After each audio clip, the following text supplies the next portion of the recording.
¿Listo?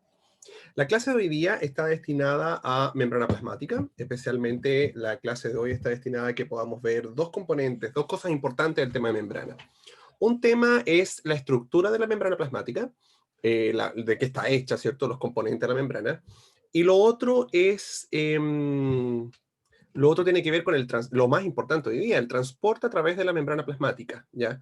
Eso quiere decir que vamos a tener que eh, ver componentes, tiene que ver con componentes de que, por ejemplo, lo que significa ir a favor de gradiente, lo que significa ir en contra de gradiente, y especialmente lo que es transporte activo, diferenciar el transporte pasivo y el transporte en masa, ¿ya? Así que son cosas que vamos a estar viendo hoy día, ¿ya? Bueno, no sé si hay gente que está viendo este webinar por primera vez, así que aprovecho de presentarme. Mi nombre es Carlos Zurita, soy profesor de Biología y Magíster en área silvestre y conservación de naturaleza, y estamos haciendo varios webinars antes de que empiece la PSU, ¿cierto?, con respecto a contenido especialmente del común de biología. Así que hoy día podría estar gente del biólogo, o sea, biología, químico-física, ¿cierto? Cualquier electivo que dé en este webinar. La forma que vamos a trabajar es la siguiente. Todas las preguntas que tengan es a través del chat. ¿Ok? Así que preguntas en relación a la clase, todas va a ser a través del chat, ¿cierto? No está activado el audio por el hecho para no interrumpir la clase, ¿cierto? Porque somos muchas personas, ¿ya? Así que yo les voy a pedir que cualquier duda que tengan, con total libertad, háganlas a través del chat, ¿ya? El chat está activado, así que yo voy a estar leyendo el chat acá, ¿cierto? Cualquier duda que tengan me la pueden hacer sin ningún problema, ¿ya? Bien, así que comencemos de inmediato con este tema de membrana. A ver, en el caso de lo que es membrana plasmática, acá como les comentaba hace un rato, es importante primero hacer diferenciación o empezar a ver lo que son los componentes de la membrana plasmática, ¿ya? Y eso es lo que vamos a ver en esta imagen. Primera cosa que les tengo que señalar es que todas las células tienen membrana plasmática. O sea, si yo tuviese que ver o analizar cuáles son los componentes que están presentes en todas las células, ¿ya? Todos los componentes que están presentes en una célula todas tienen membrana plasmática, todas tienen citoplasma, todas tienen ADN y todas tienen ribosomas en su interior, ¿ya? Por lo tanto, la membrana plasmática es un componente que está presente en todas las células y hay solamente una diferencia que tiene que ver con el colesterol que voy a ver a continuación, ¿ya?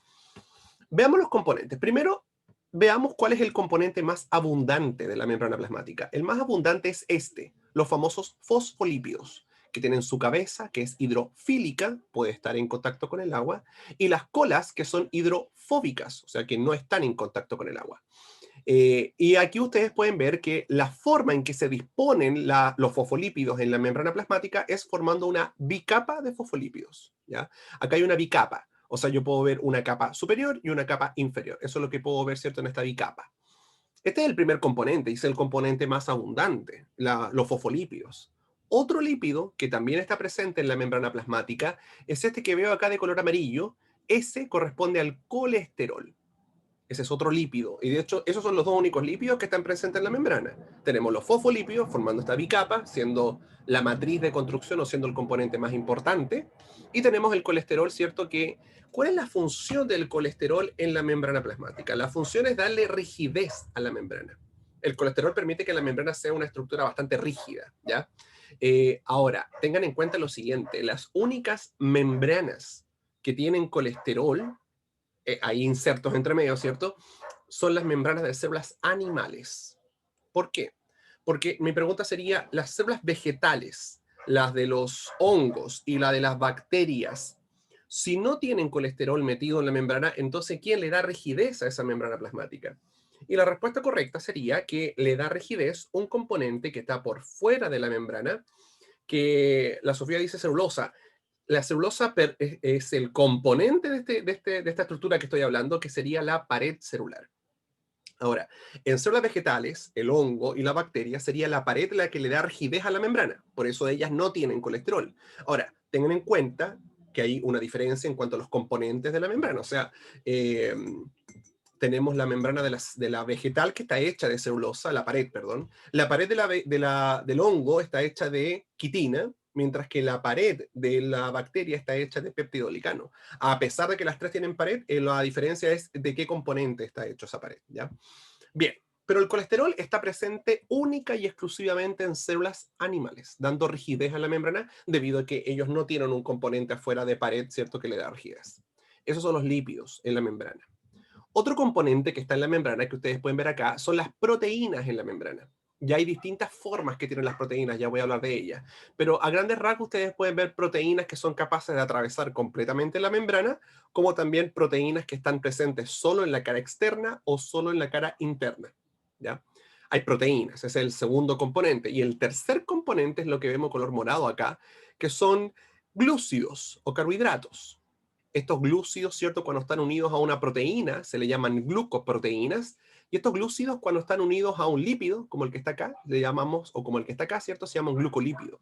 Por tanto, si ustedes quieren ordenar los componentes desde los más abundantes a los menos abundantes, ¿quién es el componente más abundante de la membrana? Lípidos, ese sería. ¿Cuál es el segundo componente más abundante de la membrana? Proteínas. ¿Y cuál es el tercer componente más abundante de la membrana? Los glúcidos. Ahora, ¿por qué recalco eso? Porque lo han preguntado 2 veces en PSEU, ¿cuáles son los componentes más abundantes? O sea, ordene los componentes desde el más abundante al menos abundante. Bien. Esta imagen, este dibujo que está acá también alude exactamente a lo mismo que les decía. Esta flecha, bueno, no lo tengo rotulado acá ya, pero esta flecha alude a los fosfolípidos, formando una bicapa fosfolipídica. Luego tenemos esta flecha que alude aquí al colesterol en la membrana. Luego tengo esta flecha que ustedes ven aquí, un glúcido que está unido a unos ácidos grasos acá, y esto se llama un glucolípido. Por acá ustedes ven un glúcido que está unido a una proteína, por tanto, esto se llama una glucoproteína. Y me le pregunta cuál era el orden de la abundancia. Te lo repito. ¿Cuál es el componente más abundante? Lípidos, ¿cierto? Ese es el más abundante. El segundo serían proteínas. Ahí, gracias Sofía por cooperar. Y el tercero serían los glúcidos o carbohidratos. Ahí está ordenado desde los componentes más abundantes a los menos abundantes de la membrana. ¿Ya? Bueno, esta imagen que está acá es un glúcido unido a una proteína, eso se llama una glucoproteína. Esto también sería una glucoproteína, de hecho, y acá tú ves, aquí voy a hacer la diferencia con las proteínas, ¿ya? Estas proteínas grandes, muy grandes, que son capaces de atravesar la membrana plasmática completa y tú la puedes ver desde afuera y desde adentro, esas proteínas se llaman proteínas integrales, ¿ya? Las proteínas integrales son proteínas que atraviesan completamente la membrana plasmática. Ahora, las otras proteínas, que son, por ejemplo, esta proteína que está acá, ¿ya? Y esta proteína que está acá arribita, ¿cierto? Estas chiquititas se llaman proteínas periféricas o extrínsecas, también se le llaman así, ¿ya? Las proteínas periféricas son proteínas que están solamente a un lado de la membrana, o están en la cara superior o están en la cara inferior, ¿ya? Otra cosa importante, bueno, esto sería una proteína periférica, estas líneas que ustedes ven acá, estas líneas como pelos, ¿cierto? Que están solamente en la cara interna, esas líneas corresponden a una parte del citoesqueleto y es el componente más delgado del citoesqueleto. Eso se llaman los microfilamentos. Siempre por debajo de la membrana plasmática ustedes van a encontrar estas proteínas que es el citoesqueleto y específicamente son los microfilamentos, ¿ok? Veamos algunas características de la membrana plasmática, ¿ya? La membrana plasmática dice que el modelo que explica la organización de la membrana se denomina mosaico fluido. Esa es una frase muy clásica que explica cómo se llama el modelo de cómo se organiza la membrana. La membrana se organiza como mosaico fluido. Entendamos la palabra. Primero, mosaico. ¿Quién le da el carácter mosaico a la membrana plasmática? Las proteínas. No sé si ustedes conocen un... Espérate, que Melanie tiene una pregunta. ¿Cuál es la diferencia de una proteína transmembrana y una proteína integral? Te la respondo en unos minutos más, querida, porque ahí vas a ver, aquí tengo una diapositiva especial para proteínas y ahí te va a quedar la diferencia clara entre proteína transmembranosa y proteína integral, ¿ya? Bien, la palabra mosaico, ¿ustedes conocen lo que es un mosaico? Si no, váyanse a Google, googleen un mosaico y van a darse cuenta cómo es una pintura hecha de un mosaico, como de partes pequeñas, ¿cierto? El carácter mosaico a la membrana se lo dan las proteínas. ¿Y quién le da el carácter fluido a la membrana plasmática? La fluidez se la dan los fosfolípidos, porque la membrana no es una estructura rígida, ¿no? Sino que es una estructura que tiene oscilaciones, ¿cierto? Y esas oscilaciones y esos movimientos, la fluidez de la membrana se la dan los fosfolípidos. Así que mosaico es por las proteínas y fluidez es por los lípidos, ¿ya? Y dice que se plantea una disposición asimétrica. Ahora, ¿qué significa una disposición asimétrica? Significa que los componentes que están en la cara superior son distintos a los que están en la cara inferior. O sea, las dos caras no son exactamente iguales, claro. Por ejemplo, nosotros podemos ver acá que en la cara superior están los glúcidos, glucoproteínas o glucolípidos, que están en la cara superior. Y en la cara inferior, me devuelvo, en la cara inferior, ¿qué hay que no está en la cara superior? Los microfilamentos, po. Entonces ustedes se dan cuenta que una característica de la membrana plasmática es que tiene disposición asimétrica, ¿ya? O sea que hay componentes que están en la cara superior que no están en la cara inferior y viceversa también, ¿ya? Otra cosa importante que dice sus componentes no tienen posición fija. Una proteína está en un lugar y esta proteína puede desplazarse por toda la membrana y aparecer en otro lugar. Un fosfolípido se puede mover también, ya lo voy a ver cómo, ¿ya? Todos los componentes no tienen posición fija, ninguno. O sea, estamos hablando que hay fosfolípidos que podrían ir de la cara superior a la cara inferior, o sea, un fosfolípido que está acá podría saltar de acá e irse a la cara inferior, por ejemplo, ¿ya? Así que no hay ningún componente con posición fija. Tercera característica de la membrana es que la membrana plasmática presenta fluidez, ¿ya? Ahora, ¿qué significa eso? Que no es una estructura rígida, ¿cierto? Sino que tiene oscilaciones, movimiento. La membrana no es estática, sino que presenta movimientos ondulatorios y esa fluidez se la dan los fosfolípidos, ¿ya? Joaquín pregunta acá, ¿cómo tiene la membrana las células vegetales, los glúcidos, si tienen la pared? Ya. Hay glúcidos, ¿ya? La disposición es, espérate. ¿Qué era? Voy a ir en orden respondiendo las preguntas. Joaquín pregunta, ¿dónde están los glúcidos? Bueno, en una célula vegetal tú tienes algunos glúcidos fuera de la membrana, sí, porque hay un espacio pequeño, pero hay un espacio entre la pared y la membrana. Entonces, ahí tienes algunos glúcidos y tienes otros glúcidos por fuera de la pared también. Pero esos son glucoproteínas porque son glúcidos que están unidos a algunas proteínas que están insertas en la pared. Por tanto, en la vegetal vas a tener glucolípidos o glucoproteínas, o los glúcidos, mejor dicho, fuera de la membrana, en un espacio que hay entre la pared y la membrana, y otros glúcidos también los vas a pillar unidos a la pared para afuera. ¿Bien? ¿Qué era disposición asimétrica? Dice Ámbar. Eso significa, disposición asimétrica significa que la cara superior de la membrana es distinta a la cara inferior. Entonces yo comentaba, por ejemplo, que la cara superior tiene glúcidos que no tiene la cara inferior, y la cara inferior tiene los microfilamentos que no tiene la cara superior. Espero haberle respondido a Joaquín y a Ámbar. Si tienen más dudas, pregunten nomás, o si algo no les quedó claro, me dicen, ¿ya? Maximiliano dice, eh, la membrana de las células vegetales son estáticas o más estáticas que las células animales al tener la pared celular. No, no son más estáticas debido a que la membrana de la animal tiene un componente que le da rigidez, que es el colesterol, mientras que la membrana de la vegetal tiene un componente que le da rigidez, que es la pared. Entonces, en realidad, si hablamos de la rigidez o cuál es más estática que otra, no hay diferencia significativa. Podríamos decir que la vegetal es levemente más rígida que el animal por tema de la pared afuera, ¿cierto? Pero digamos que no hay diferencia significativa. O sea, vamos a decir que las dos tienen componentes que le permiten dar rigidez, ¿ya? Javiera pregunta qué son los microfilamentos. Si yo retrocedo acá a esta imagen, acá, eh, los microfilamentos acá son parte del citoesqueleto. Es un componente del citoesqueleto. Recuerden que el microfilamento es como un hilo delgado, está hecho de una proteína llamada actina. ¿Y para qué sirve este microfilamento? Ese microfilamento está pegadito a la membrana plasmática que le da forma a la membrana, ya le da forma a las células, ¿ya? Esos son los microfilamentos, son parte del citoesqueleto, ¿ya? Y están por debajo de la membrana plasmática, Javiera, ¿ya? Bien. Vamos a analizar componente por componente, ¿ya? Y aquí le vamos a responder la pregunta a Melanie que teníamos pendiente arriba. Primero vamos a ir con los lípidos de la membrana, ¿ya? ¿Qué lípidos voy a pillar en la membrana plasmática? Los fosfolípidos, que se encuentran formando una bicapa, o sea, dos capas. Acá hay una capa superior y una capa inferior de fosfolípidos. Y acá tenemos el colesterol, que se encuentra... ¿Dónde está el colesterol? El colesterol está entre medio de las colas del fosfolípido. Porque hay que recordar lo siguiente, estas zonas en donde están las colas del fosfolípido es una zona hidrofóbica.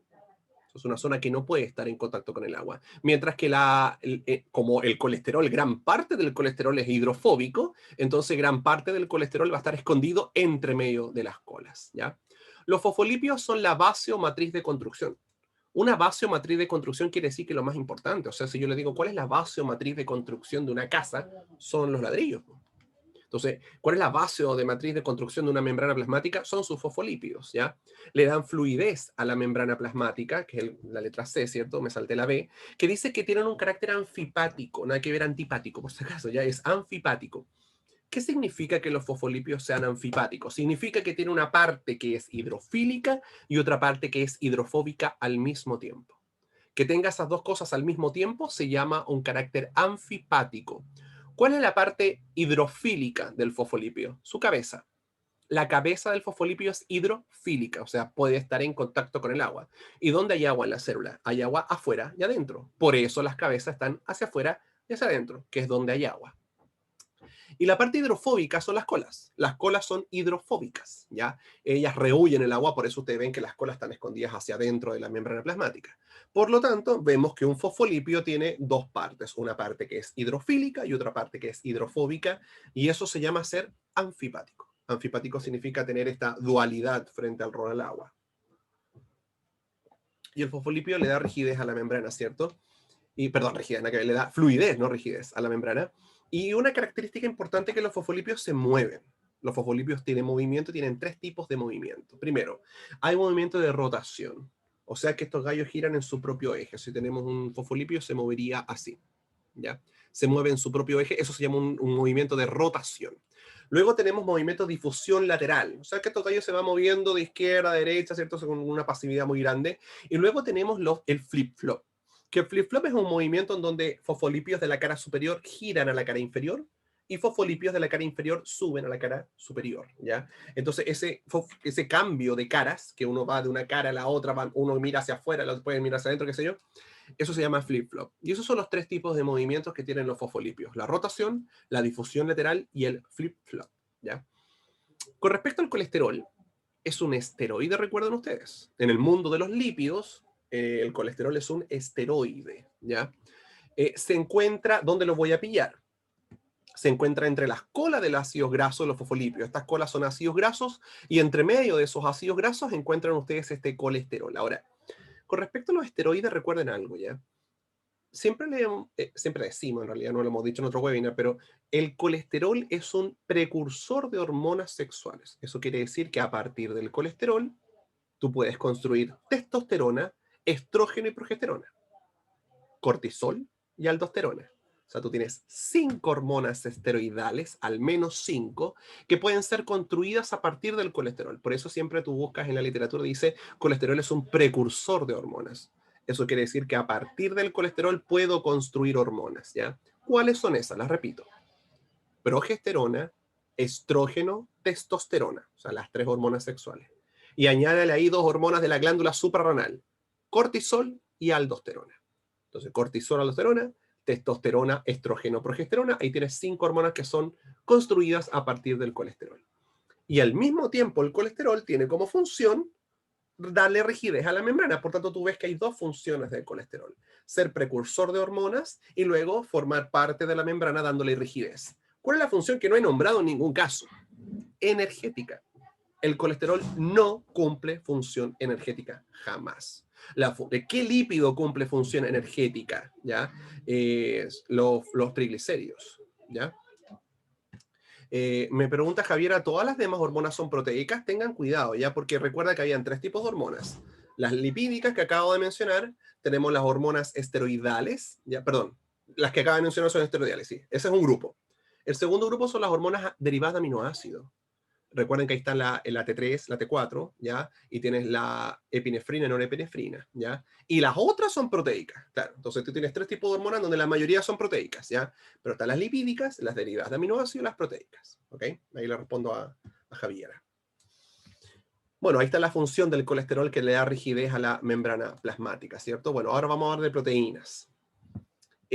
Las proteínas poseen movimiento de difusión lateral. Eso quiere decir que las proteínas también se pueden ir moviendo hacia los costados, ¿cierto? Lo que constituye darle fluidez también a la membrana.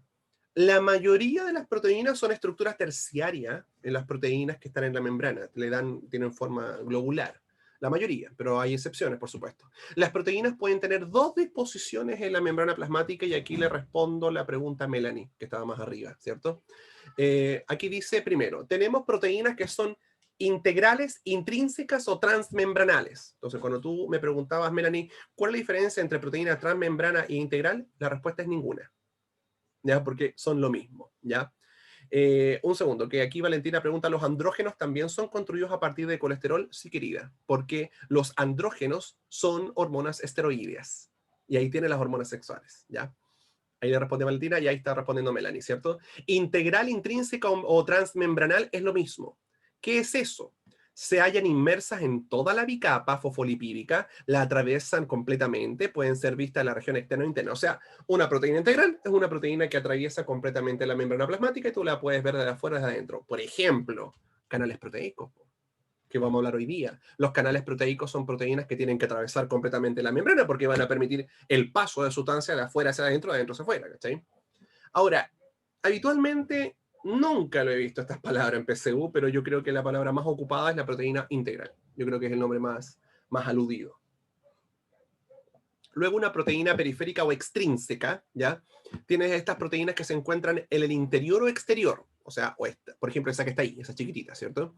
Se puede unir a los lípidos de la bicapa por distintos tipos de enlaces, ¿cierto? Pero aquí lo importante es que una proteína periférica puede estar o adentro o afuera de la membrana, pero no la atraviesa completamente, ¿ya?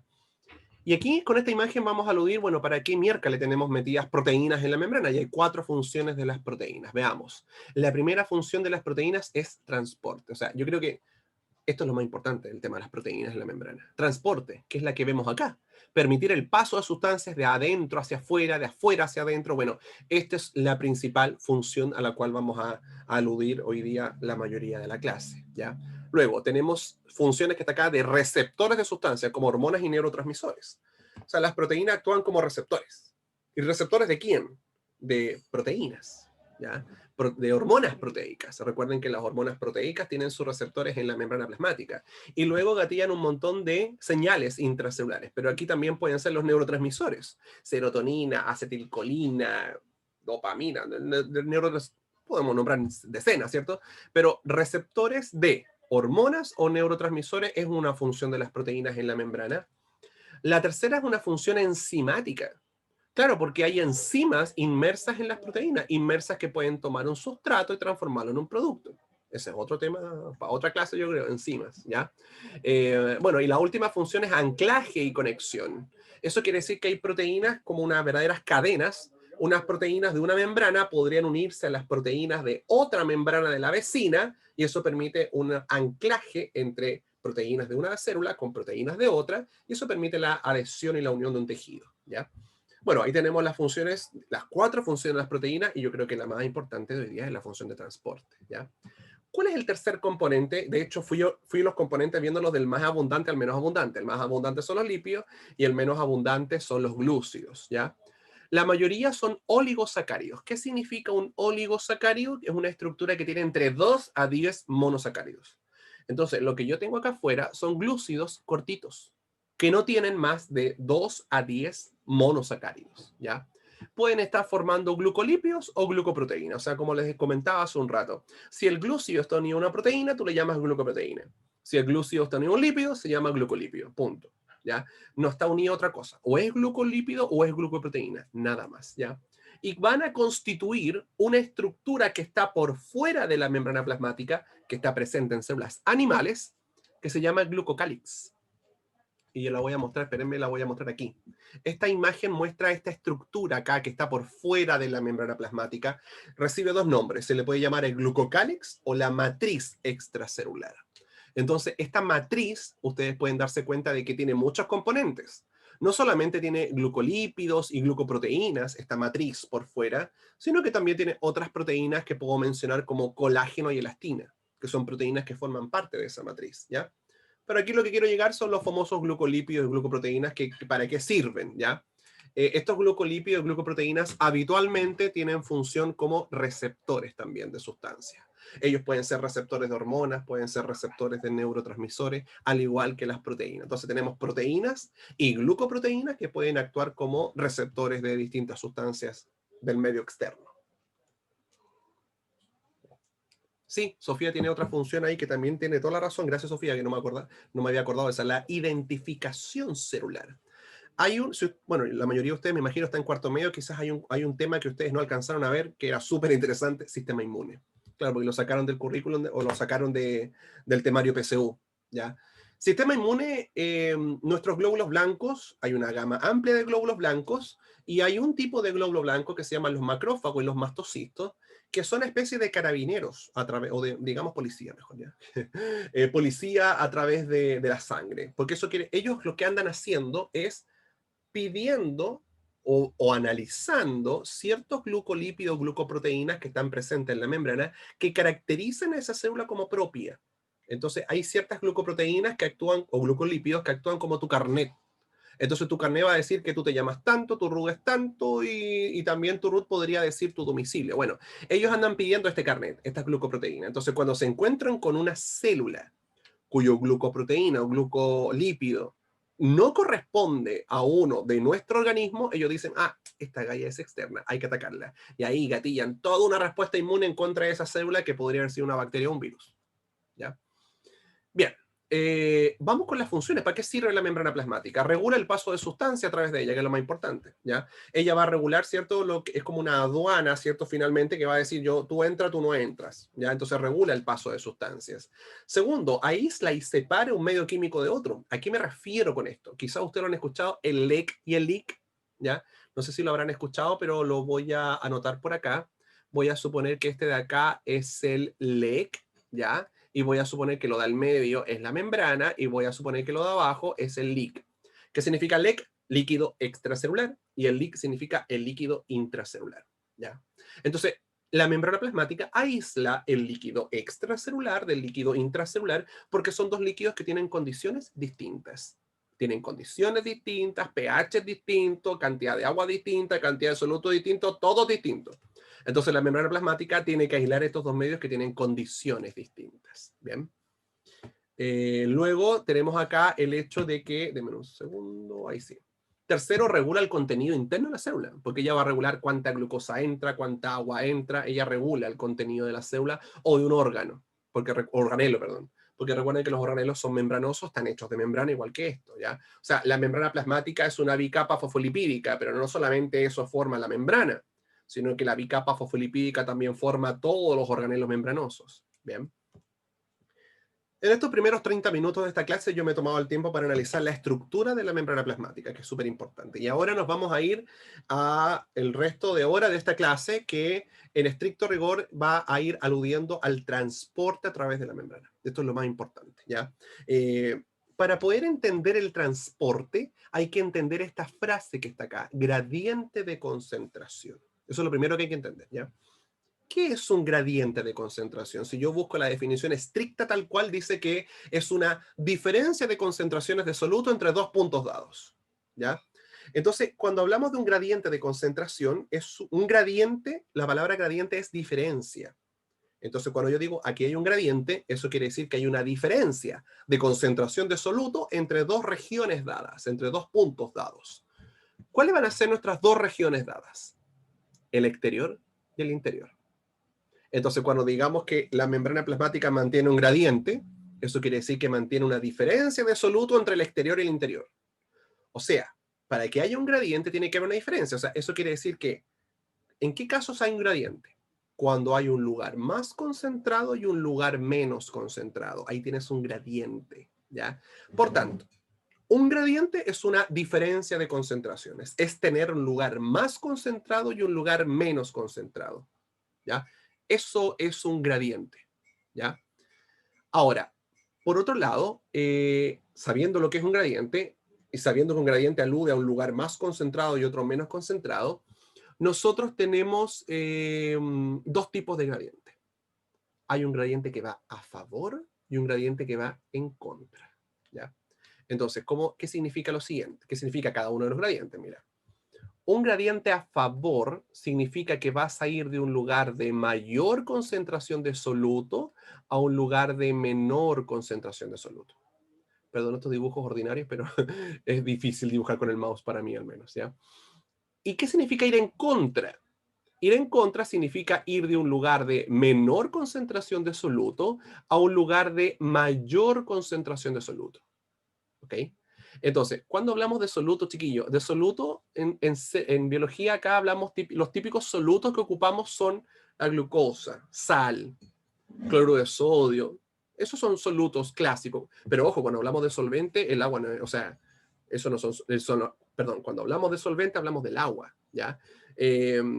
Todos los iones, sodio, potasio, magnesio, cloro, todo lo que se le ocurra son solutos, la glucosa, la urea, aminoácidos, proteínas, bueno, todas esas cosas son solutos, ¿ya? El cloruro de sodio, que es la sal común y corriente. Bien, aquí quiero llegar con lo siguiente. Entonces tenemos dos tipos de gradiente. Un gradiente que va a favor, o sea, de un lugar de mayor concentración de soluto a un lugar de menor concentración de soluto, Y un gradiente que va en contra, que quiere decir un lugar de menor concentración de soluto de mayor. Entonces, no sé si todos los que están presentes acá son de Santiago, pero vamos a ocupar un concepto que quizás lo han escuchado que tiene que ver con el metro de Santiago, ¿ya? Supongamos que usted se para o está esperando el metro, vamos a suponer condiciones, no de contexto de COVID, ya algún día vamos a salir de esta porquería que ya en Santiago volvimos a transición, ni me lo recuerdan. Em, Supongamos que usted está esperando el metro Plaza de Maipú, 7 de la mañana. Usted se dirige hacia el centro. Usted está parado en el andén y por supuesto no está solo, está acompañado de 2.000 personas más que están esperando el mismo vagón que tú. Entonces llega el tren y llega vacío, y tú con una cara de felicidad, ¿cierto? Porque llega vacío, tú pensando que te vas a sentar, olvídalo, ¿ya? Entonces, justo la puerta se para enfrente tuyo, se abre la puerta, tú no alcanzas ni siquiera a entrar cuando ya el mundo te empujó y quedaste pegado al final, ¿cierto? En donde toda la masa entró a este vagón que estaba vacío. Bueno, en este ejemplo, lo que estoy aludiendo es un gradiente a favor, porque fueron de un lugar de mayor concentración de personas a un lugar de menor concentración de personas porque el vagón estaba vacío, ¿cierto? Una característica del gradiente a favor es que el gradiente a favor no ocupa energía. No ocupa energía. Cuando hablamos de energía hablamos de ATP, pero un gradiente a favor no ocupa energía. Por el contrario, si ustedes se paran, ponte tú en la tarde, 6 de la tarde en el metro La Moneda, ya en Santiago, y ustedes van de vuelta a Maipú ahora. Si se paran en el metro La Moneda a las 6 de la tarde, tú estás ahí solo, triste y abandonado, y 2 moscas más te acompañan en el andén. No hay muchas personas en el andén. Pero cuando llega el metro, Dios me libre, cuando llega el metro llega asquerosamente lleno. Entonces, ¿cómo entras tú? Bueno, todo el mundo tiene distintas técnicas, el ataque sardina, el ataque de esto, distintos tipos de ataques para poder entrar al metro, ¿ya? Pero en este ejemplo, ¿cierto? Te es más difícil entrar a un vagón que está lleno. O sea, tú abres la puerta y la gente toma respiro porque está pegada en la pared, ¿cachai? Está pegada en la puerta. ¿Y cómo entras? De distintas maneras, pero te es difícil entrar. En este ejemplo estoy aludiendo a un gradiente en contra, porque tú vas de un lugar de menor concentración de personas a un lugar de mayor concentración de personas. Eso es ir en contra del gradiente, ¿ok? Y eso ocupa energía. Todos los gradientes en contra ocupan ATP, ocupan energía. ¿Ya? Bien, teniendo claro entonces, justamente lo que dice Sofía, gasta energía armando el plan de entrada, justamente. Cuando vas en contra del gradiente, vas de menos a más, eso ocupa ATP. Mira la imagen, por favor, mira esta animación. La voy a volver a repetir, ¿ya? Yo no sé si lo van a poder ver bien completamente animado, pero aquí ustedes ven que estoy yendo de un... A ver, primero, antes que todo, veamos que aquí tengo la membrana plasmática, aquí tengo el exterior, que está mayor concentrado, y el interior que tiene menor concentración. Supongamos que los puntitos azules son sodio, da lo mismo, ¿ya? Entonces, según la animación, estoy yendo de un lugar de mayor concentración de soluto a un lugar de menor concentración de soluto. Eso sería un gradiente a favor, ¿ya? En esta imagen, que es la misma de la anterior, voy a ir de un lugar de menor concentración de soluto a un lugar de mayor concentración de soluto. Entonces, eso significa, en este ejemplo, ir en contra del gradiente, y eso ocupa ATP. Ahora, por supuesto que las hojas estilo Harry Potter con movimiento aún no las han inventado, así que empezó aquí a ser lo importante la flecha. La flecha es de vital importancia, o sea, la flecha, a ti te cambian la flecha o tú interpretas mal la flecha, te va a ir a las pailas con las preguntas, ¿ya? Así que la flecha aquí es lo importante. ¿Qué me está diciendo la flecha aquí? Aquí la flecha me está diciendo que estoy yendo de un lugar de menor concentración de soluto a un lugar de mayor concentración de soluto. Ah, entonces estoy yendo en contra. Si yo voy e invierto la flecha de arriba hacia abajo, estaría yendo de un lugar de mayor concentración de soluto a un lugar de menor, y eso sería un gradiente a favor. Así que tengan cuidado, porque si interpretan mal la flecha, están interpretando mal los resultados para una correcta pregunta PSU, ¿ya? Bien, este esquema que les voy a mostrar ahora, después lo van a poder ojalá hacer a mano, ¿cierto? Y recortarlo y pegárselo en la frente, porque es lo más importante el día de hoy, ya con respecto al transporte a través de la membrana. Nosotros vamos a tener dos tipos de transporte. Está el transporte activo y el transporte pasivo. Ahora vamos a ver la diferencia entre un pasivo y un activo, ¿ya? Vamos primero a hablar del pasivo, ¿ya? Características de un transporte pasivo, ¿ya? Un transporte pasivo tiene dos características. Primero, que ocurre a favor del gradiente, o sea, va de donde hay mayor concentración de soluto a un lugar de menor concentración de soluto, ¿ok? Y segundo, debido a que no ocupa energía, o perdón, debido a que va a favor del gradiente, entonces no ocupa energía. Todos los transportes pasivos tienen esa característica, van a favor del gradiente y por eso no ocupan energía. Y hay dos tipos de transporte pasivo. Está la difusión simple y la difusión facilitada. Y aquí hay un error frecuente que cometen los estudiantes, ¿ya? ¿Por qué? Porque aquí hay un error frecuente que los estudiantes siempre dicen, de repente yo he escuchado a estudiantes que dicen, bendiciones les digo yo, que dicen, transporte, no, difusión simple, difusión facilitada. ¿Cuál era activo y cuál era pasivo? Olvídese de eso. Difusión simple y difusión facilitada. Los dos son pasivos. Eso quiere decir que estos dos transportes que están acá abajo, los dos van a favor del gradiente y los dos no ocupan energía. Esa característica de los dos, ¿ya? Entonces, ¿cuál es la diferencia entre difusión simple y facilitada? Es la forma en que estoy entrando. Justamente ahí están aludiendo un poco Sofía y Maximiliano a la respuesta correcta. La diferencia es cómo entro o cómo atravieso la membrana plasmática a favor del gradiente. Veamos. ¿Qué pasa en la difusión simple?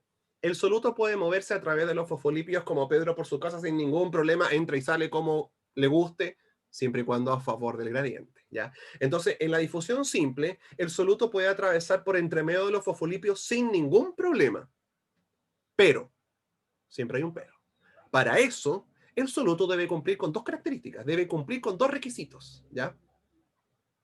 Esos dos requisitos son los siguientes. Primero, para poder moverse a través para poder hacer esto, el soluto debe cumplir con dos requisitos. Lo primero, ese soluto debe ser de pequeño tamaño molecular y segundo, no debe tener carga. O sea, una sustancia apolar o una sustancia neutra, como quieran decirlo, ¿ya? Eh, entonces, en una difusión simple, en donde el soluto va a favor del gradiente, no ocupa energía, en la difusión simple, la característica de la difusión simple es que el soluto se mueve entre medio de los fosfolípidos sin ningún problema. Pero para poder moverme como Pedro por su casa, por entre medio de los fosfolípidos, debo cumplir con los dos, no con uno, con dos requisitos. Primero, ser de pequeño tamaño molecular y segundo, no tener carga, sustancia neutra o apolar. ¿Quiénes hacen esto? Bueno, esto lo pueden hacer todos los gases respiratorios.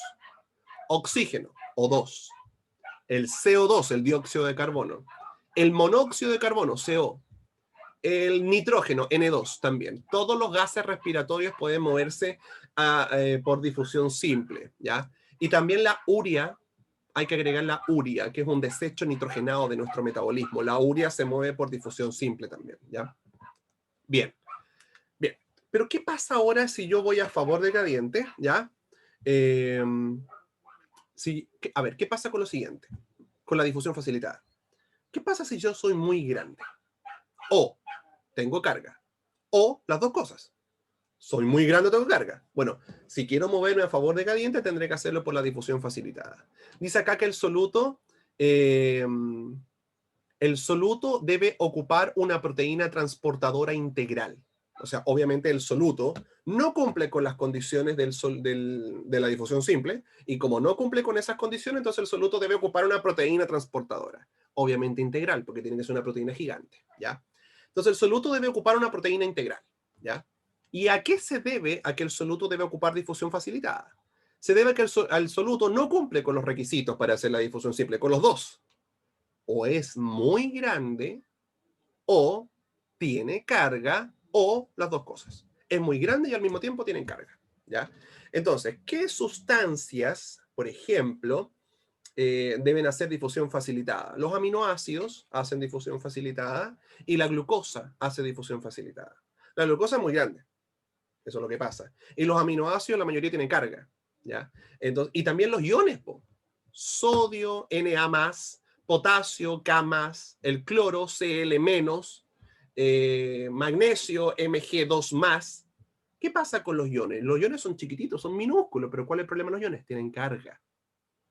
Entonces ahí les acabo de nombrar sustancias que hacen difusión facilitada. Pero ojo con lo siguiente, sea difusión simple o difusión facilitada, ustedes se pueden dar cuenta que en ambos casos voy a favor del gradiente, no ocupo energía. La diferencia es cómo atravieso la membrana, ya sea por entre medio de los fosfolípidos o ocupando una proteína transportadora porque no cumplo con los requisitos de la difusión simple.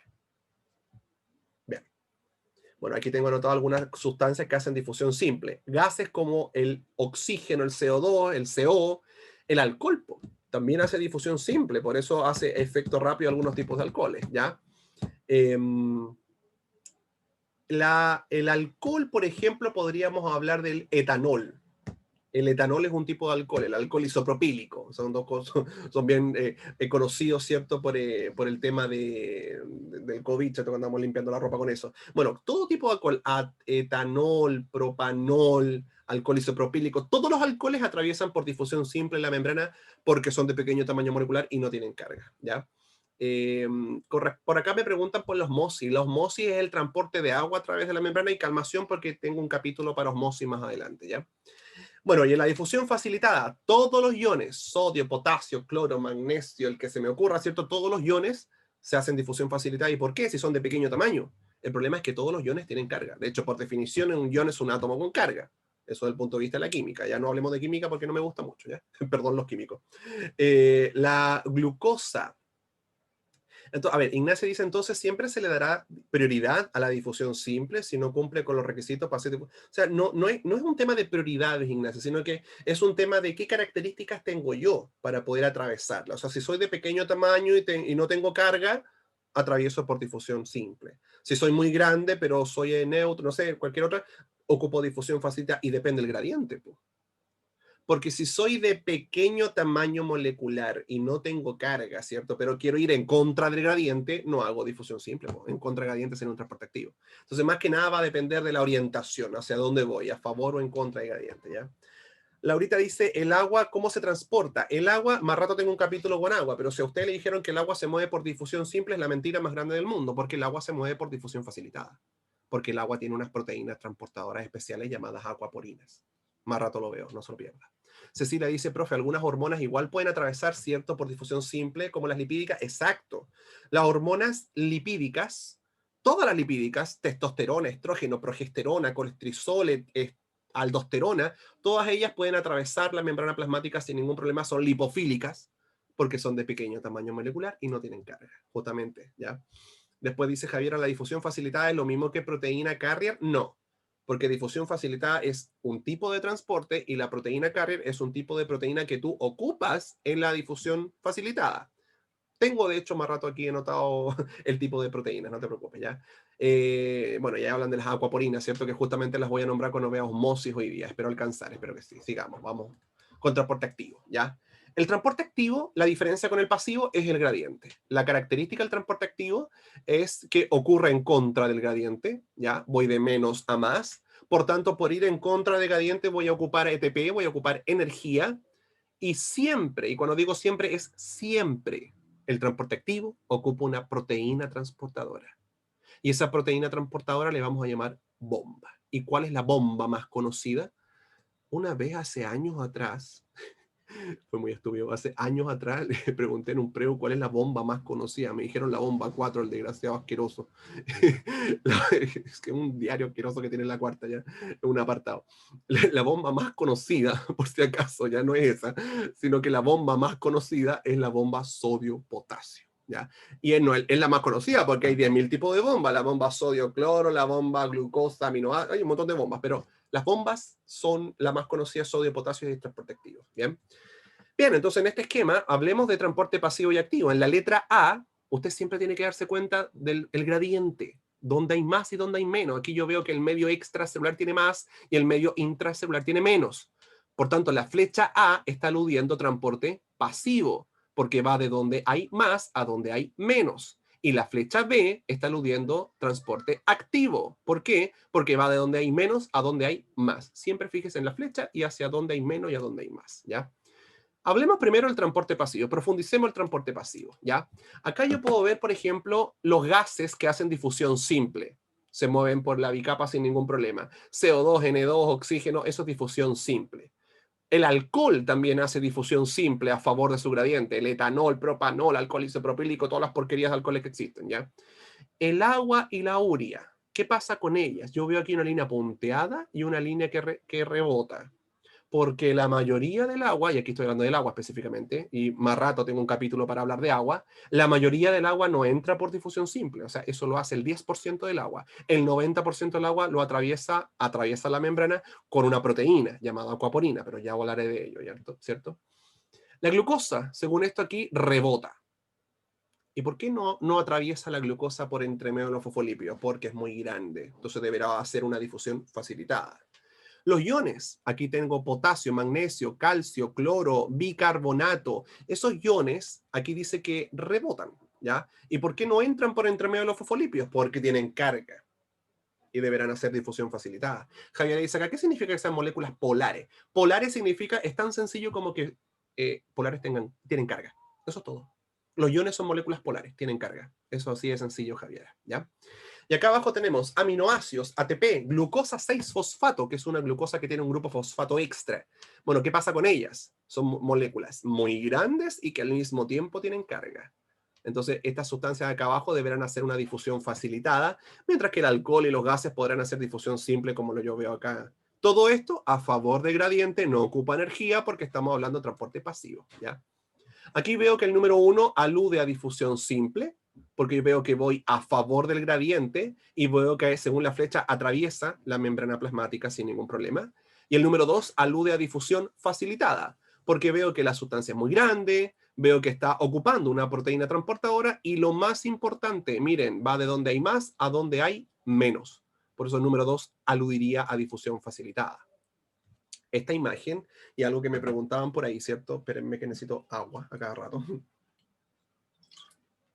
Esta imagen muestra los dos tipos de proteínas que están insertos en la membrana plasmática, ¿ya? ¿Qué tipo de proteínas vamos a ocupar como proteínas transportadoras, ¿ya?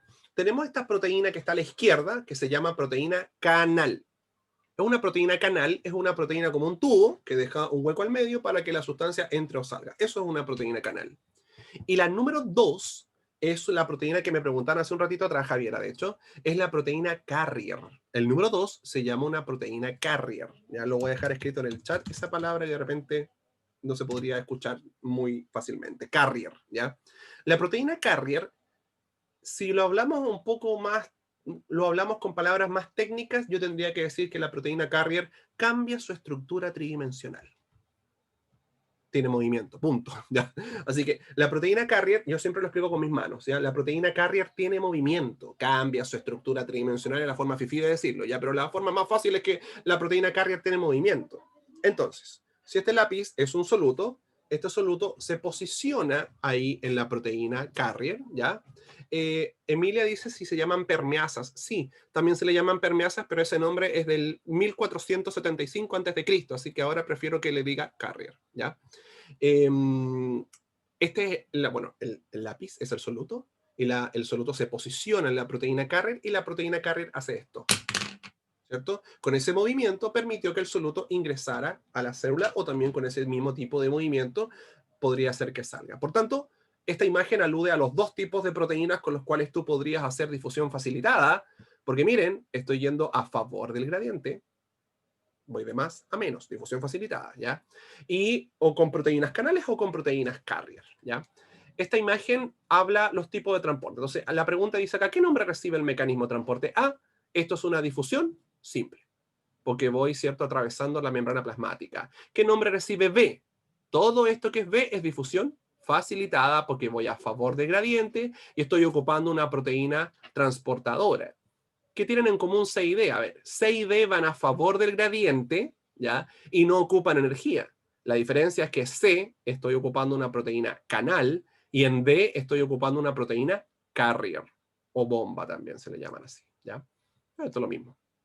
Acá hay un resumen bastante bueno del transporte pasivo, mire.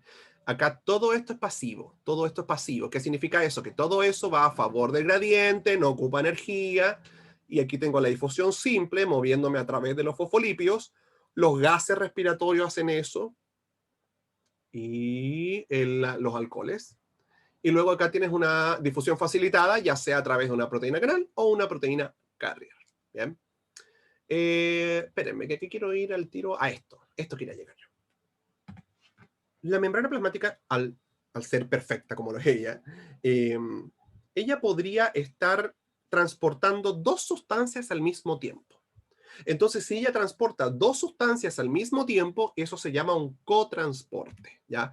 Acá dice, bueno, la letra G, que está acá, la letra G hablaría de un cotransporte. Y eso lo voy a anotar en la misma presentación. Denme un segundo que aprendí a escribir texto acá, ¿ya? Esto se llama un cotransporte. Escribo como el foro. Cotransporte. ¿ya? Entonces la letra G alude a un cotransporte. Cotransporte significa transportar dos sustancias al mismo tiempo, dos sustancias distintas al mismo tiempo. Veamos la letra E. En la letra E, ustedes se pueden dar cuenta que las dos sustancias están entrando. Por tanto, cuando las dos sustancias distintas tienen la misma dirección, que las dos entran o las dos salen, eso recibe el nombre de, bien Melanie, simporte. Simporte. Las dos sustancias entran o las dos sustancias salen. En estricto rigor, las dos sustancias tienen en la misma dirección. Eso se llama un simporte. Y en la letra F, que yo veo que una sustancia entra y la otra sale. Entonces, por ejemplo, veo que el circulito está entrando, pero que el cuadradito está saliendo. Bueno, eso se llama un antiporte. Ahí está, eso se llama un antiporte. De hecho, la letra F, ¿no les suena familiar? La bomba sodio-potasio. El sodio entra, el potasio sale. Entonces, en ese caso, tú tienes la bomba sodio-potasio, su nombre correcto es un antiporte sodio-potasio. Matías pregunta, para efectos PDT, entonces el agua cruzaría por difusión facilitada o simple. Para efectos, no sé cómo le han puesto ya, prueba de transición, PTU, prueba de transición universitaria, o PSU, lo que sea. Para la prueba, mi palabra es ley. ¿Qué significa eso? Que el agua entra por difusión facilitada a través de las acuaporinas. Ahí te respondo, Matías, ¿ya? Y esa difusión facilitada es a través de un proceso llamado osmosis, ¿ya? Pero es por difusión facilitada, el 90% del agua entra por eso. Ahí más rato tengo el cuadro del agua y ahí hablaremos del agua, ¿ya? Bien, sigamos acá. Bien, entonces tenemos el simporte y el antiporte, ¿ya? En los libros yo veía que están de moda y los libros están llenos de errores, querido Matías, ¿ya? Pero lo bueno es que tenemos estos webinars en los cuales me puedo expresar, ¿ya? Los libros están llenísimos de errores, ¿ya? Guías PSU, guías de los preuniversitarios, están llenos de errores en todos lados, ¿ya? No sé, pues ponte tú, de repente encuentro textos que todavía hablan en el caso del sistema reproductor femenino. Yo creo que eso va a ser el siguiente webinar. Vamos a hacer un webinar de masculino y femenino, de toda la cantidad de hormonas que hayan ahí, ¿ya? Todavía hablan de óvulo, po. Si una mujer jamás ha ovulado un óvulo, el óvulo en la especie humana no existe. No existió ni existirá. En la especie humana no existe el óvulo. En la especie humana es el ovocito. Lo que una mujer ovula es algo que no ha terminado la meiosis. Es un ovocito 2 detenido en metafase 2, ¿ya? Pero hay un montón de errores. Bueno, no desviemos el tema en ese caso, Matías, ¿ya? Camila dice, ¿y qué es transporte activo primario o secundario? Una vez me salió un ensayo. Ah, ya. Mira, Camila, eso es bien sencillo. Lo que pasa es que en un transporte activo primario, primero, ten en cuenta que en un transporte activo primario o secundario tú estás transportando dos sustancias al mismo tiempo, ¿ya? Si las dos sustancias van en contra de gradiente, eso se llama un transporte activo primario. Pero si de las dos sustancias una va en contra del gradiente, pero la otra va a favor de su gradiente, eso se llama un transporte activo secundario. Entonces, lo que tienes que tener primero en cuenta es que en un transporte activo primario o secundario estás teniendo un cotransporte. Ahí tú tienes un cotransporte. Pero si las dos sustancias van en contra de su gradiente, eso es un activo primario. Y si una nomás de las dos va en contra de su gradiente, eso es un activo secundario. No sé si te quedó claro, Camila. ¿Ya? Bueno, acá dejamos claro el tema de cotransporte y simporte y antiporte. ¿Ya? Vámonos ahora, bueno, a hablar del agua. Bueno, saquemos los antiportes y simportes. Ya déjenme borrar eso de ahí. Perfecto. ¿Ya? Bien, ahora hablaremos del agua. Ya que están todos ustedes ansiosos de hablar de agua, hablemos de agua. ¿Ya? A ver. La osmosis se define como el transporte de agua a través de la membrana. Eso es lo primero. ¿Ya? Lo segundo, veamos este esquema que está acá. En este esquema tengo una membrana plasmática al medio. En los puntitos blancos son agua y los puntitos negros son soluto. Cualquier soluto, ¿ya? Sodio, potasio, cloro, glucosa, lo que quieran, ¿ya?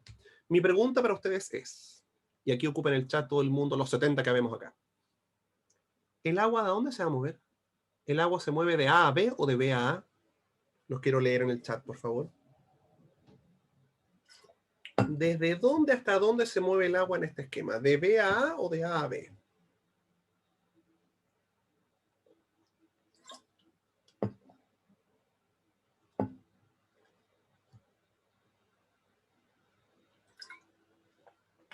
Ya. Veo que hay homogeneidad en las respuestas. ¿Ya? A ver.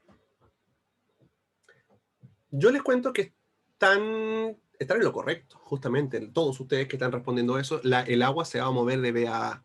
¿Pero por qué? ¿ya? Aquí hay una frase del bronce que yo siempre pido que la siguiente frase anótenla o publiquenla en Facebook, Twitter, Instagram, donde sea, por favor, porque esta frase es importante. El agua siempre se mueve hacia el lugar que está más concentrado el soluto. Siempre. El agua siempre se mueve al lugar que tiene mayor concentración de soluto. Entonces, cuando tengas estas imágenes, revisa. ¿Cuál es el lugar más concentrado en soluto? Afuera. El agua se va para afuera.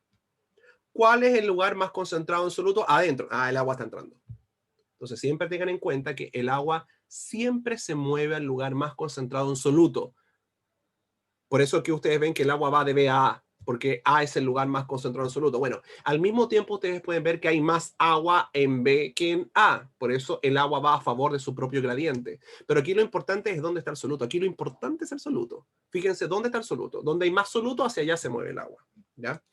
Entonces, este esquema de la osmosis siempre se explica a través de este tema, este tipo de esquemas con los vasos comunicantes, ¿ya? Estos vasos que al medio tienen una membrana semipermeable, ¿ya?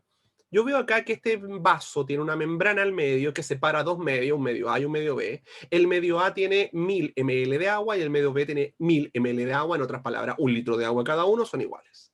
Pero el medio A tiene 10 gramos de sal y el medio B tiene 20 gramos de sal. Entonces la pregunta es, ¿hacia dónde se mueve el agua? ¿Se mueve de A a B o de B a A? Según ustedes, en este esquema. ¿Ya? ¿Me están convenciendo? Bien, perfecto. Vamos, parece que hay aprendizaje significativo en esta clase. Bien. El agua se va a mover hacia el lugar más concentrado en soluto. Por tanto, en este caso, el agua se mueve de A a B. Muy bien con las respuestas ahí. Aquí tengo otra pregunta, mira. Hagamos otra inferencia. Supongamos que el medio A tiene 1 litro de agua y el medio B tiene 2 litros de agua. Esa es la única diferencia. Él va a tener 2 litros de agua. El medio A sigue teniendo 10 gramos de sal y el medio B tiene 20 gramos de sal. Entonces, repito, el medio A tiene 1 litro de agua y 10 gramos de sal y el medio B va a tener 2 litros de agua y 20 gramos de sal. ¿Hacia dónde se mueve el agua? Ignacio y la Emilia, bueno, Ignacio, dedos rápidos, ¿ya? Bien, el agua, en ese caso, en el ejemplo que acabo de dar, yo dije que un lugar tenía 1 litro y 10 gramos y el otro tenía 2 litros y 20 gramos. Del punto de vista químico, esos dos lugares tienen la misma concentración. Si tienen la misma concentración, entonces el agua no se mueve. Y acá hay un error garrafal que cometen los estudiantes que se los voy a decir de inmediato para que ustedes no lo cometan, ¿ya? ¿Cuál es ese error? Déjenme dibujarlo. Ese error es que uno les coloca uno de estos, déjenme dibujarlo bien, uno de estos vasitos así, ¿cierto? Y aquí al medio coloca una membrana semipermeable y aquí, ¿cierto? Aquí tengo un medio A que tiene 1 litro de agua con 10 gramos y por acá tengo un medio B que tiene 2 litros de agua y 20 gramos. Entonces, cuando la gente ve este esquema, las bendiciones dicen, pero obvio, pues si el agua se va a mover por gravedad, el agua por gravedad va a caer de B a A, entonces el agua se mueve de B a A. Es la estupidez más grande del mundo. Usted no cometa ese error, por favor, ¿ya?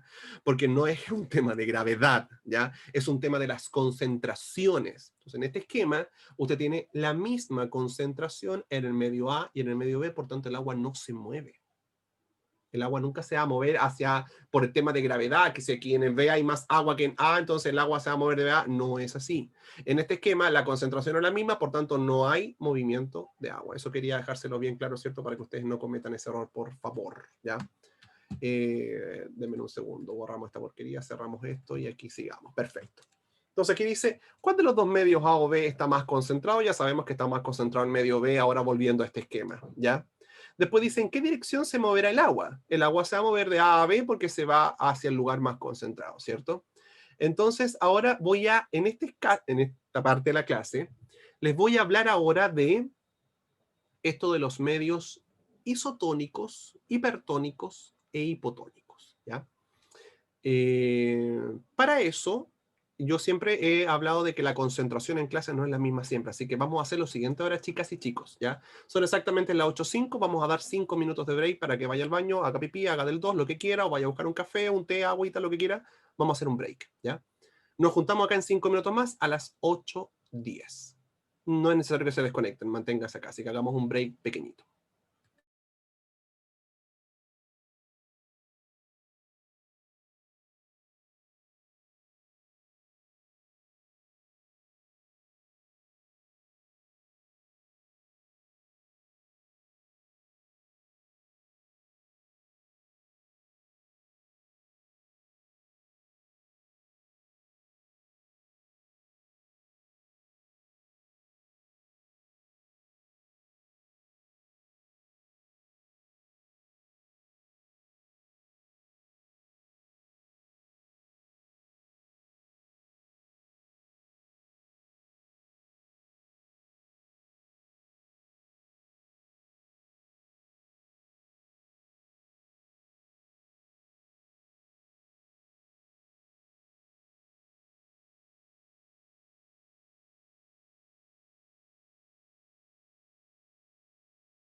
He vuelto. Hay gente que no cachó el recreo. Volvamos. Espero hayan podido tomar agua que sea. Sigamos. Lo que iba a hablar ahora, ¿cierto? Tenía relación con Ah, tuvo 10 minutos fuera. No importa, Daniel, no te preocupes, ¿ya? Vamos a hablar de los medios isotónicos, hipertónicos e hipotónicos, ¿ya? Y eso lo vamos a hablar a través de una imagen que tengo. Dame un segundo, esperen. Ahí sí, ¿ya? Espérate, que quiero. Bueno, ya conocen las acuaporinas, que son las proteínas que permiten el transporte de agua a través de la membrana. Es una difusión facilitada, la osmosis, ¿ya? A través de las acuaporinas, ¿ya? Pero antes de explicar esos medios, ¿ya? Quiero que vean la siguiente pregunta PSU, ya analicémosla. Dice, la siguiente figura muestra dos soluciones acuosas separadas por una membrana selectivamente permeable para glucosa. Ojo, dice selectivamente permeable para glucosa. Tienen que leer muy bien el enunciado, ¿ya? Porque dice que es permeable para glucosa, no dice que es permeable para otra cosa, ¿ya? Así que es permeable para glucosa, nada más. Entonces aquí tengo la membrana selectivamente permeable, solución diluida de glucosa. Diluida quiere decir que hay menos glucosa acá. Y aquí tengo solución concentrada de glucosa, o sea, quiere decir que ahí hay más glucosa, ¿ya? Entonces aquí tengo menos glucosa y acá tengo más glucosa, ¿ya? Si yo voy de X a Y, haría un transporte pasivo, porque voy de, perdón, me equivoqué. Si voy de X a Y, sería un transporte activo. Claro, porque iría en contra de gradiente. En cambio, si usted va de Y a X, sería un transporte pasivo, ¿cierto? Porque iría a favor de gradiente. Veamos las alternativas. Dice, el agua se desplaza de Y a X, yo la descarto de inmediato. ¿Por qué? Porque dice que es selectivamente permeable para glucosa, no para otra cosa. ¿Ya? Entonces, el agua, o sea, la membrana no es permeable para agua, lo elimino. B, la molécula de soluto se desplazará de Y a X. Si aquí está más concentrado y aquí está menos concentrado, entonces yo espero que naturalmente, lo que yo espero es que si tú lo dejas solito esto, vaya siempre a favor de su gradiente de más a menos. Entonces, la molécula soluto va a ir de aquí para allá. Entonces, la letra B sería la respuesta correcta. Veamos las otras. ¿El agua y el soluto se desplazan? Mentira, porque el agua no se desplaza. El agua y el soluto se desplazan. Mentira, porque el agua no se desplaza, porque ahí dice selectivamente permeable para glucosa. Y la E, la molécula de soluto se desplaza de aquí. Y el agua olvídalo, no seas porfiado, el agua no se mueve porque aquí lo dice explícitamente. ¿Ya? Traficando arriba. Bien, sigamos con otra pregunta. Déjeme borrar esta cosa y veamos otra pregunta PSU que está aquí. ¿Ya? Esta me van a decir ustedes la respuesta correcta, ¿ya? En la figura se muestra un experimento, dice ahí, en el cual se ha puesto una bolsa membranosa cerrada conteniendo una solución acuosa de proteínas en el interior de un vaso que contiene solo agua. Entonces el vaso contiene agua y aquí adentro están estas proteínas dentro de esta bolsa. Y mira al cabo de 60 minutos, miren lo que pasa. La 1 dice, la membrana es semipermeable. La 2 dice, el movimiento de las moléculas es por osmosis. La 3 dice, las proteínas son muy grandes para atravesar los poros de la membrana plasmática. Léanlo bien y grítenme, por favor, cuál es la respuesta correcta a esta pregunta.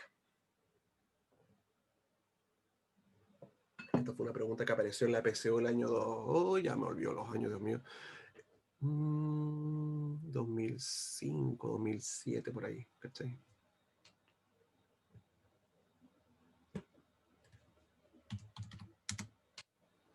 A ver qué dice el público. Ya están todos expresando su opinión. Ya.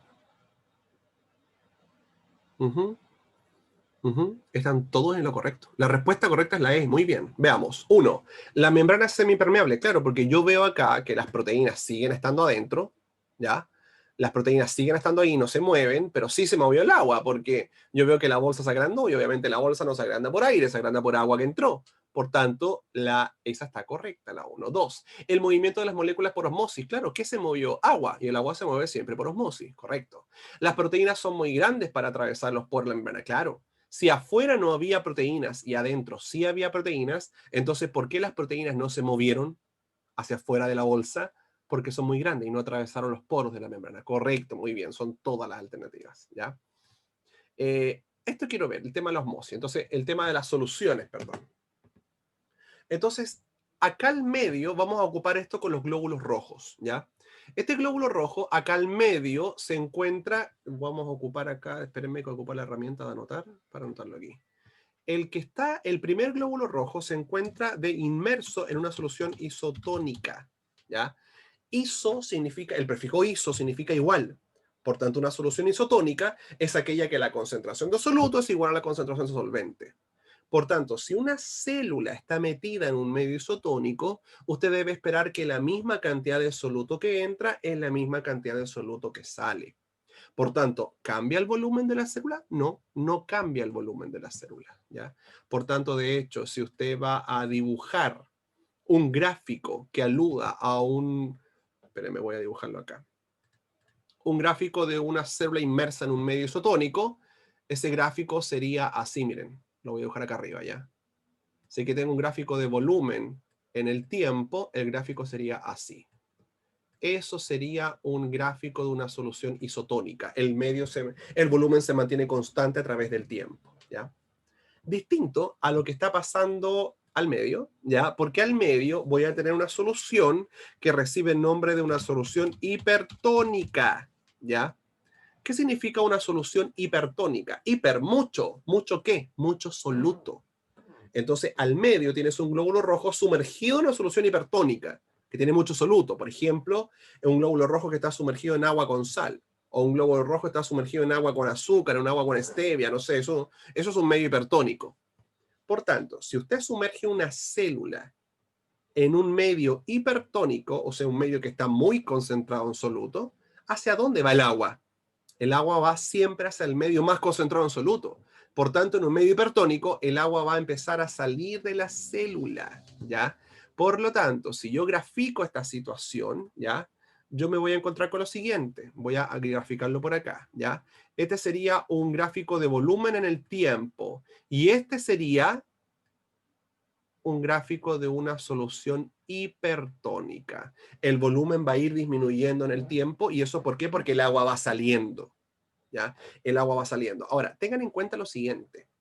Si esta situación que yo estoy hablando acá le pasa a una célula animal, este fenómeno se va a llamar crenación.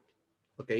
Espérate, lo voy a dibujar así. Célula animal, esto se va a llamar una crenación. En cambio, si a esto le pasa a una célula vegetal, esto se llama plasmólisis. Bien, ahí está. Espero que se note bien ahí, ¿ya? Bien, si una célula animal está en un medio hipertónico, el agua sale y queda arrugada, ¿cómo pasa? Eso se llama crenación. Pero si una célula vegetal o de un hongo o de una bacteria, cualquiera que tenga pared, la sumerges en un medio hipertónico, esta situación se llama plasmólisis. ¿Y qué es lo que pasa en una célula vegetal? Lo que pasa, ya tengo imágenes de eso, pero lo que pasa es que la membrana plasmática se desprende de la pared y queda todo como arrugadito al medio, ¿ya? Vamos al otro, ¿ya? Tenemos acá una solución que recibe el nombre de una solución hipotónica, ¿ya? Una solución hipotónica. Una solución hipotónica, carencia o falta de, y en este caso, ¿qué le falta? Le falta soluto. Entonces, un ejemplo de un medio hipotónico es agua destilada. El agua destilada es un medio sin soluto, casi nada de soluto. Pero el agua destilada es un excelente ejemplo de un agua hipotónica. Ignacio pregunta acá, pero en plasmólisis no disminuye el volumen por la rigidez de la pared, ¿verdad? Exacto, Ignacio, muy bien. El volumen no disminuye. ¿Por qué? Porque tienes la pared rígida afuera. Lo que disminuye es el volumen del interior. O sea, la membrana plasmática se desprende de la pared, ¿ya? Pero el volumen de las células se mantiene igual. Bien. Entonces, este gráfico que yo dibujé acá aludiría solamente a una célula animal o sin pared, alguien sin pared. Bien. Bien, entonces, en un medio hipotónico, siempre recuerden esto. Hipotónico, hipopótamo. Entonces, hipotónico, queda inflada la célula, que entra mucha agua. En un medio hipotónico, como por ejemplo en agua destilada, si tú sumerges una célula en agua destilada, la célula tiene más soluto que el medio externo. Por tanto, el agua empieza a entrar. Hipotónico, hipopótamo. Entonces, la célula empieza a hincharse de agua, ¿ya? Entonces, ¿cómo sería un volumen, ¿ya? Un gráfico, mejor dicho, ¿ya? De un medio hipotónico. Volumen versus tiempo, ¿ya? Nunca partan de cero porque no hay un volumen cero, siempre hay un volumen inicial y esto sería una cosa así, más o menos. Eso sería un gráfico para una solución hipotónica. El volumen aumenta a través del tiempo, ¿ya? ¿Por qué? Porque el agua entra, porque es una solución de agua destilada. Ahora, otra cosa importante tiene que ver con los fenómenos en una célula animal o una célula vegetal, ¿ya? Si este fenómeno le pasa a una célula animal, entonces este fenómeno se va a llamar citólisis. ¿Por qué? Porque citólisis significa, ¡pum!, revienta. Claro, pues el animal, si el animal entra y entra agua, entonces podría llegar un momento en que el animal, ¡pum!, reviente de tanta cantidad de agua. Citólisis se llama eso.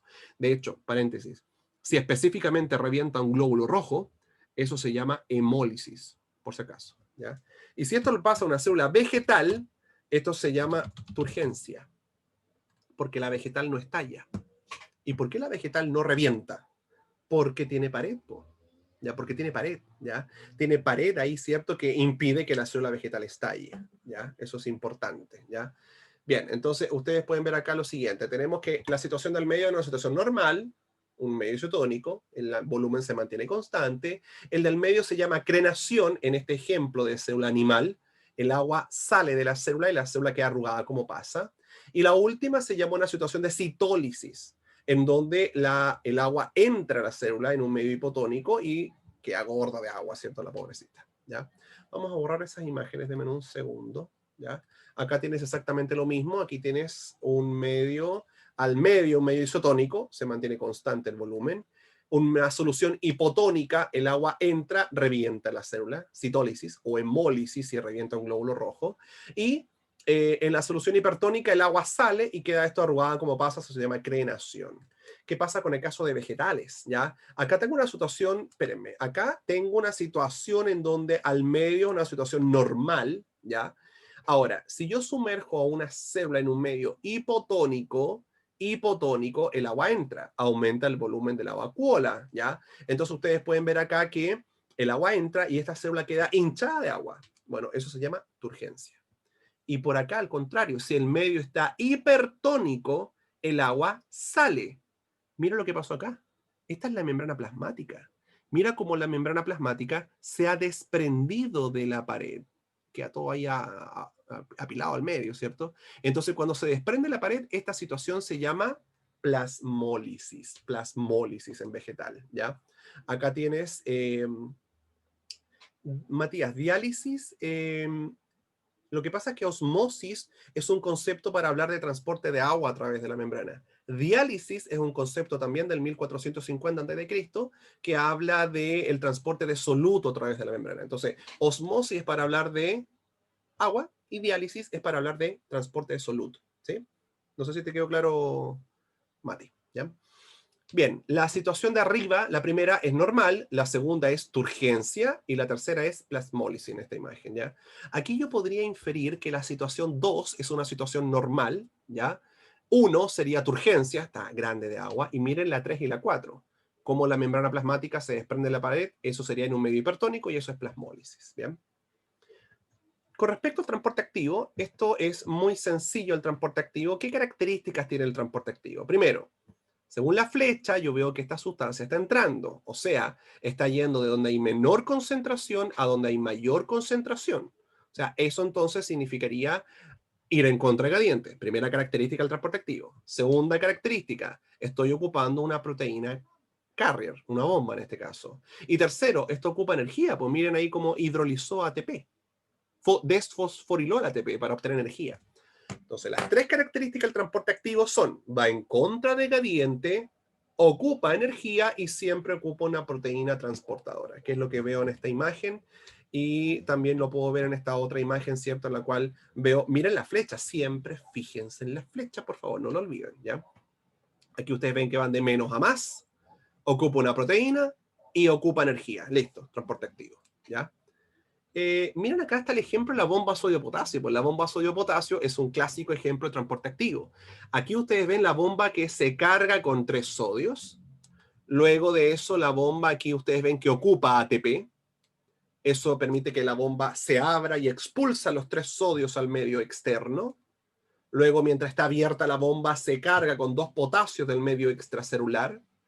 Aquí yo veo que se desprende este grupo fosfato y la bomba se cierra, y al cerrarse la bomba ingresa 2 potasios. Por tanto, aquí la conclusión que ustedes deben no olvidar nunca es siempre 3 sodios para afuera, 2 potasios para adentro. Así trabaja la bomba. 3 sodios para afuera, 2 potasios para adentro. Y siempre en contra de gradiente. Según lo que alguien me preguntó hace un rato, que ya no me acuerdo quién fue, esto sería un transporte activo primario. Porque las dos sustancias van en contra de gradiente. O sea, el sodio está saliendo. ¿Y dónde está más concentrado? Afuera. Y el potasio está entrando. ¿Y dónde está más concentrado? Adentro. Entonces es un clásico transporte activo. Ya no olviden, por favor, 3 sodios para afuera, 2 potasios para adentro. Ocupa energía, va en contra del gradiente, ocupa una proteína, clásico ejemplo, transporte activo. Nicolás me pregunta acá, ¿esto se ocupa cuando se despolariza una...? Justamente, o sea, nos vamos a ir ahora solamente al mundo de los biólogos, ya, señores biólogos, cuando ustedes vieron el potencial de acción, hay un momento cuando tú estás en menos 90 milivolt abajo, hiperpolarizado. ¿Cómo pasas de la hiperpolarización a un estado de reposo de nuevo, que es la última parte del potencial de acción? Con la bomba sodio-potasio, que es lo que pregunta Nicolás, ¿ya? La bomba sodio-potasio es la que restablece el reposo. Porque acuérdate, ¿qué significa reposo en una neurona? Que esté más concentrado el sodio afuera y el potasio más concentrado adentro. Eso es reposo. ¿Y quién mantiene el reposo? La bomba. Entonces, cuando tienes una despolarización, repolarización e hiperpolarización, que es la última parte, ¿cómo sales del estado de hiperpolarización y vuelves al reposo? Aquí, la bomba sodio-potasio, ¿ya? No sé si te quedó claro, Nicolás. Cuéntame ahí en el chat, ¿ya? Y por mientras le respondo a Paloma, que dice, profe, no hay ningún fósforo ahí. No, no, no. O sea, lo que apareció por ahí, que tú viste por aquí, esto que está acá, es un grupo fosfato que tú lo obtuviste del ATP y ese grupo fosfato fue necesario para poder abrir la bomba, no más que eso, ¿ya? Estupendo. Ahí me responde Nicolás. Paloma, si te quedó claro, también avísame, por favor, ¿ya? Última parte de esta clase, ya que estamos contra el tiempo.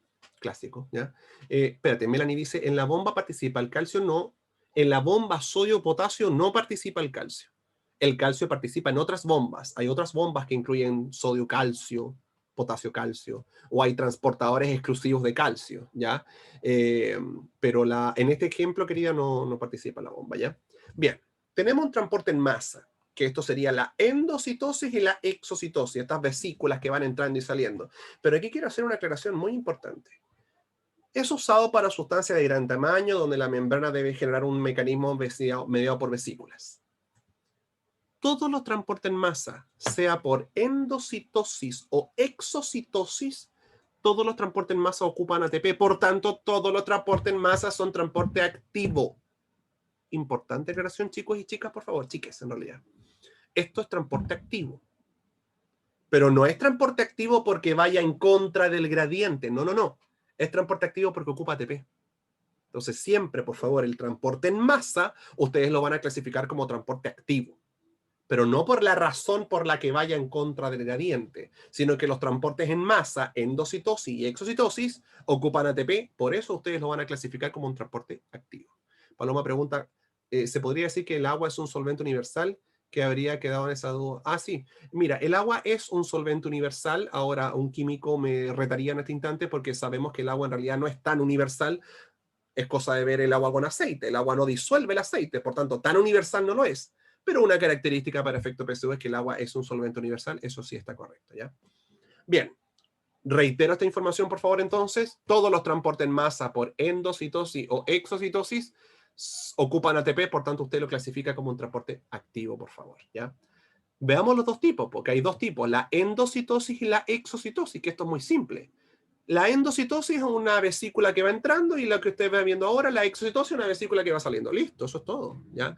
Endocitosis es que tú incorporas una gran cantidad de sustancia al interior a través de una vesícula que va entrando, o sea, la única diferencia es la dirección, endocitosis va entrando, exocitosis va saliendo, ¿ya? Pero aquí lo importante es que la endocitosis está dividida en tres. Hay tres tipos de endocitosis, ¿ya? El primer tipo se llama la fagocitosis. El prefijo fago significa comer. Entonces, la fagocitosis es un tipo de endocitosis. Claro, porque la sustancia va entrando. ¿Pero qué va entrando? Va entrando algo sólido. Cuando entra algo sólido, eso se llama una fagocitosis. Fagocito, por ejemplo, lo que hacen los glóbulos blancos, los macrófagos, específicamente las natural killer, fagocitan bacterias, fagocitan virus, por ejemplo, ¿ya? Engullen desechos, bacterias o moléculas orgánicas, ¿ya? invaginando su membrana plasmática. Entonces, déjenme mostrar de nuevamente la animación, ¿ya? Aquí veo una sustancia, miren cómo la enrolla la membrana plasmática y la ingresa por medio de una vesícula. Entonces, cuando entra algo sólido, se llama una fagocitosis. Acá abajo, miren, pues una ameba. Acá hay una ameba que se está saboreando, saboreando, una ameba que está engullendo, se está saboreando, digo, una bacteria, porque la va a degradar para poder obtener energía, ¿ya? La bomba de protones, dice la Daniela. Daniela, la bomba de protones es un caso de difusión facilitada. Porque cuando tienes bomba de protones que bombean protones, no sé, por la fotosíntesis o en la respiración solar, tú bombeas protones, los bombeas a favor de su gradiente, a través de una proteína. Por tanto, la bomba de protones es difusión facilitada, Daniela. ¿Ya? Bien, tenemos entonces la fagocitosis, que es el primer tipo de endocitosis. Lo que va entrando es algo sólido, ¿ya? Ahí ustedes pueden ver acá abajo, por ejemplo, estoy fagocitando una bacteria, ¿cierto? Eso es, insisto, endocitosis porque va entrando, algo sólido es fagocitosis. Esto es lo mismo. Aquí hay una imagen muy buena, esta es una ameba. Las amebas son bacanes porque estas gallas pueden cambiar su forma, son muy plásticas, se le llaman a ellas, o sea, son de una plasticidad tremenda. Miren cómo engulle a una bacteria, ¿cierto? Finalmente, y la ingresa a su citoplasma y después la hace pebre y obtiene un montón de energía a partir de esta fagocitosis, ¿cierto? El segundo es la pinocitosis. Pino significa tragar. Entonces acá significa célula bebiendo. La célula incorpora fluidos del medio externo. O sea, suponiendo que todos estos puntitos verdes es agua, entonces aquí hay una gran masa de agua que se incorpora a la célula por medio de una vesícula. Eso se llama pinocitosis. Las células hacen esto especialmente cuando están frente a un ambiente de escasa cantidad de agua. Una célula que se enfrenta a una escasa cantidad de agua en su medio externo y necesita agua, va y hace una endocitosis de una gran masa de agua que está al exterior, ¿ya? Por tanto, pinocitosis corresponde a la entrada de masas de agua, de líquido, algo líquido que está entrando a la célula. Finalmente, el tercer tipo de endocitosis se llama mediada por receptores, ¿ya? Resumiendo todo este texto, ¿qué significa? Mediada por receptores significa que hay un receptor que va a permitir la entrada en masa de algo específico y no permite que otra cosa ingrese en masa. El colesterol es un ejemplo de un transporte mediado por receptores, que lo voy a ver en esta imagen, miren. Supongamos que esta cosita naranja es un colesterol. Y aquí tengo receptores que van a detectar este colesterol. Entonces, mira, el colesterol se une a su receptor. Mira lo que ocurre acá. Ocurre una endocitosis, creas una vesícula y en esta vesícula haces ingreso del colesterol y del receptor. Después acá tú separas el receptor del colesterol y el colesterol sigue su camino hacia adentro de la célula y el receptor le haces una exocitosis y lo dejas nuevamente puesto en la membrana plasmática. Pero ¿a qué quiero llegar con esto? Tú te puedes dar cuenta que hice ingreso de una sustancia específica, colesterol. Entonces es una endocitosis mediada por receptores. La mediada por receptores permite el ingreso de una sustancia en específico y no de otra, ¿ya? Bien, ahí teníamos los tres tipos de endocitosis: fagocitosis, pinocitosis y mediada por receptores. Finalmente, la exocitosis, lo más simple, es que una sustancia va saliendo de una vesícula, se fusiona con la membrana y libera su contenido hacia el exterior. Es una salida de sustancia de gran tamaño de la célula. Para esto la membrana se repliega generando una evagenación. Lo otro, la endocitosis, era una invaginación. Esto se llama una evagenación porque va el contenido saliendo. Mira acá, po. Acá tengo una vesícula, se aproxima a la membrana, se fusiona con la membrana, se abre la vesícula y libera su contenido al exterior. Bien. Bien, chicos, dice Ailina acá, el agua entonces puede entrar por transporte pasivo y activo. La única manera que el agua entre por transporte activo sería a través de una pinocitosis, que se transporte en masa, ingresa agua, y esa sería la forma de un transporte activo con el agua. La mayoría del agua te hace un transporte pasivo, específicamente difusión facilitada. La osmosis es una difusión facilitada por unas proteínas acuaporinas que están ampliamente en todas las células de nuestro cuerpo. Bien, ahí le responde Ailina. Chicos, dudas, preguntas, consultas con respecto a esta materia antes de terminar nuestro webinar.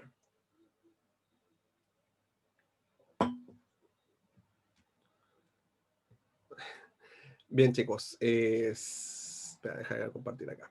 Listo. Bien. Ahora, a estar atento. Pero Angélica dice, profe, ¿cómo era la endocitosis mediada por receptores?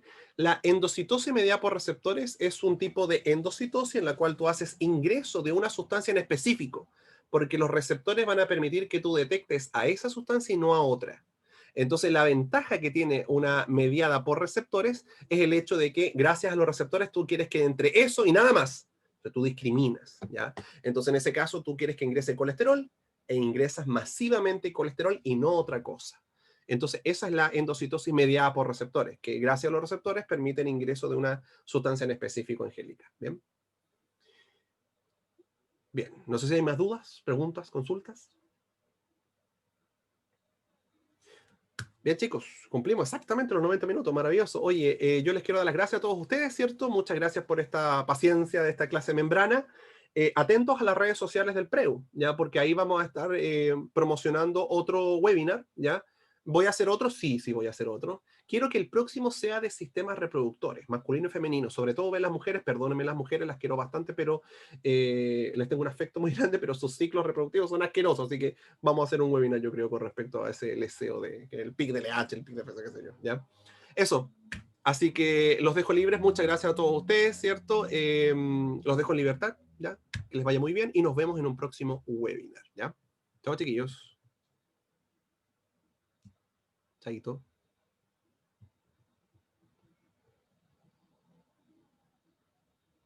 De nada, pues para eso estamos. Cuídense.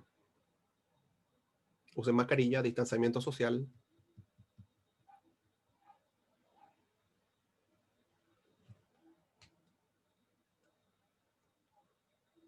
Cuídense, nos vemos. Chaito.